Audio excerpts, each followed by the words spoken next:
My name is Cassidy Monroe, and I am 32 years old and I live in Portland, Oregon, where the rain falls more days than not, and the clouds hang low like they got nothing better to do, but watch us all slog through life with wet shoes and damp moods. I work as a junior designer at a mid-sized marketing firm downtown called Bright Edge Creative. It is one of those places that pretends to be fun and modern with bean-bag chairs in the break room and free kombucha on tap. But in reality, it is just another office full of people pretending to like each other while secretly hating everyone. I have been at Bright Edge for 3 years now, and in that time I have worked my butt off trying to prove I belong. I stay late when needed, I volunteer for extra projects, I never complain, and I always meet my deadlines. I'm not loud or flashy, but I am good at what I do. My designs are clean, my colors are thoughtful, and my clients almost always come back for more. But none of that mattered because of one person. Her name is Vanessa Whitmore, and she is my nemesis. Vanessa is 41 years old, and she has been at Bright Edge longer than I have been alive. She started as a receptionist and somehow clawed her way up to senior creative director through a mix of charm manipulation and stepping on anyone who gets in her way. She is always perfectly put together with her expensive blazers, her designer glasses, and her red lipstick that never smudges. She talks in buzzwords like synergy leverage and paradigm shift, and somehow the higher ups eat it up like she is some kind of genius. But the truth is, Vanessa does not come up with original ideas. She takes the work of others, rewrites it slightly, and presents it as her own. And I found that out the hard way. It started 6 months ago when I was assigned to a new account, a local eco-friendly clothing brand called Green Stitch. They wanted a full rebrand, including new logo, packaging, social media, and website. I was thrilled. This was the kind of project I had been waiting for. Something meaningful, something I could be proud of. I spent weeks researching sustainable fashion color theory and minimalist design. I crafted a concept around the idea of quiet luxury meets environmental responsibility. I called it earth tone elegance. I presented mock-ups, mood boards, and a full presentation deck. My boss Jamie loved it and said I should present it to the client next week. I could not sleep the night before, I was so excited. But then on the morning of the presentation, Vanessa showed up late as usual, wearing a silk scarf and smelling like expensive coffee. She leaned over my desk and said, "Hey Cassidy, can I see that green stitch stuff real quick? I want to make sure we are aligned." I did not think much of it. She was senior director after all. I sent her the files and went to get ready for the meeting. When I walked into the conference room 5 minutes early, I saw Vanessa already sitting at the head of the table with my deck open on the big screen. She looked up and said, "Oh, good, you are here. I streamlined a few things, I hope you do not mind." Before I could respond, she turned to the clients and said, "Welcome, everyone. I am Vanessa Whitmore, Senior Creative Director, and I am so excited to share our vision for Green Stitch." And then she launched into my presentation, word for word, slide for slide. She even used my little jokes, my tone of voice, and my hand gestures. I sat there frozen. My chest tightened. My face burned.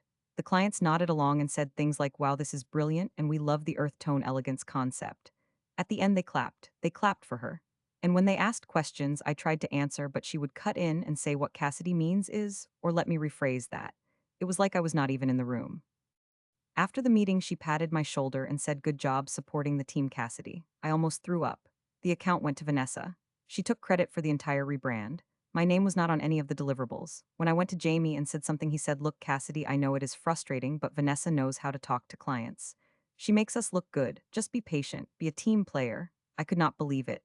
I had done all the work and was being told to shut up and take it. That was the moment I knew things had to change. I could not keep letting her walk all over me, but I did not know how to fight back. So I tried playing the game. I started copying her. I wore nicer clothes, I practiced power posing in the bathroom, I tried to sound more confident in meetings. I even stayed late every night to make sure she could not claim my ideas before I presented them. But it did not work. She was always one step ahead. She would show up at my desk and say, "Oops, I already sent something to the client," or "I already booked the meeting room." She made sure I never got the chance to shine. Then one day I made a mistake. A small one. I forgot to update the color palette in the final PDF before sending it to a restaurant client. It was a tiny error, the kind that happens to everyone. But Vanessa found out. She called an emergency team meeting and made me stand in front of everyone while she held up the file and said, "This is unacceptable. This is why we cannot trust junior staff with important accounts. One little slip and the whole brand could be ruined." She made me look like an idiot. The worst part was that she had made the same mistake 2 years ago on a major campaign, and no one said anything. But when it was me, she turned it into a public execution. After that meeting, I overheard her telling another designer in the break room that Cassidy is talented but she lacks discipline. She will never make it here. I wanted to scream. I wanted to cry. I wanted to grab her perfect red lipstick and smear it across her face. But I did not. I just went back to my desk and stared at my screen until the tears stopped. That night I could not sleep. I kept thinking about all the times she had taken credit for my work, all the times she had belittled me, all the times she had made me feel small. I started digging. I went through old emails, project files, and meeting notes. I wanted proof. I wanted something I could use, and I found it. Buried in the archive of an old campaign called Bloom Skincare, I found an email from 2 years ago. It was from Vanessa to her assistant. The subject line said final edits before client. And inside was a PDF of the campaign deck with comments. One of her notes said change the color scheme back to what Cassidy did, she had it right the first time. Another said use the tagline, she wrote it is stronger.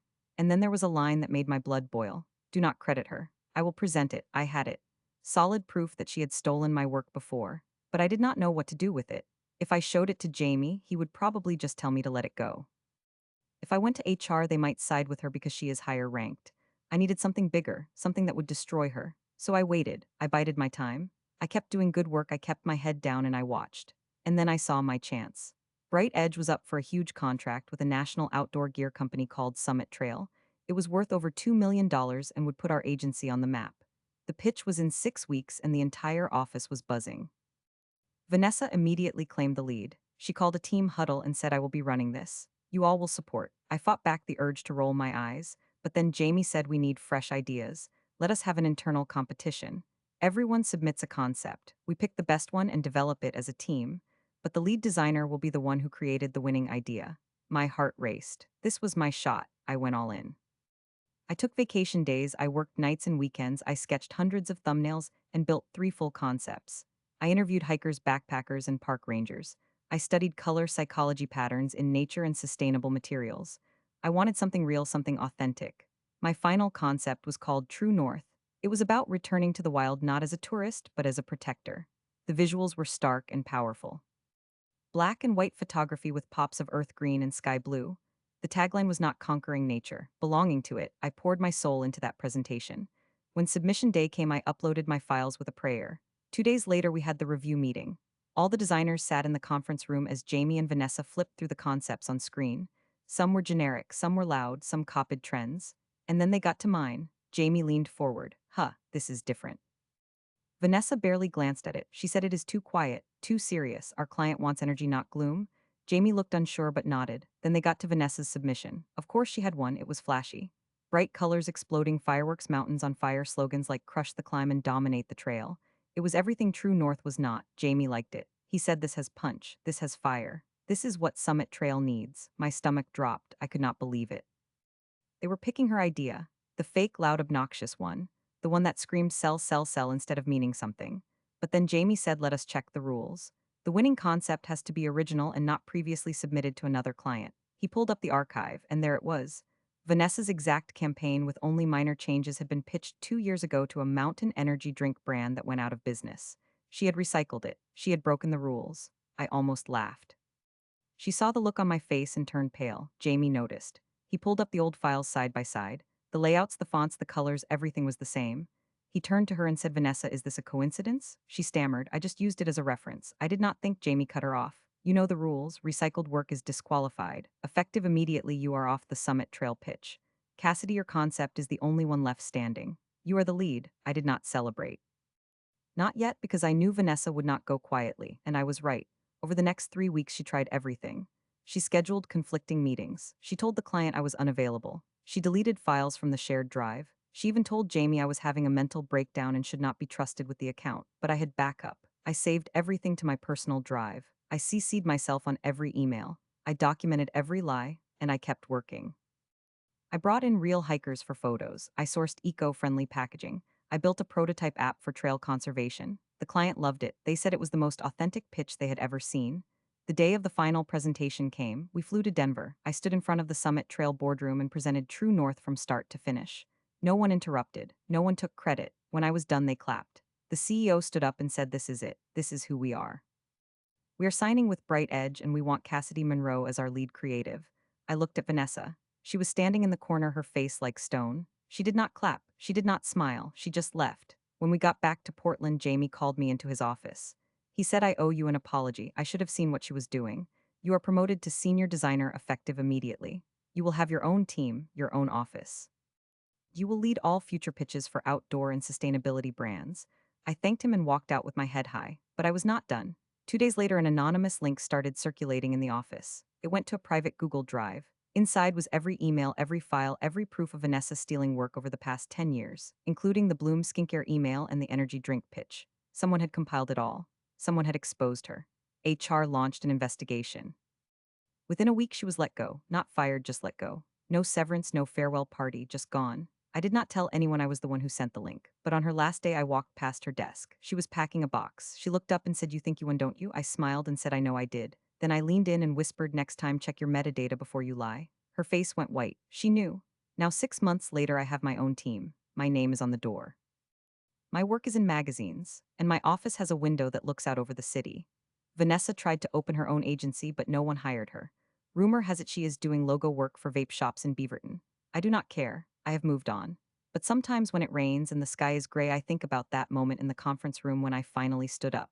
And I smile because I know one thing for sure. When someone tries to bury you, they forget you are a seed, and I have grown.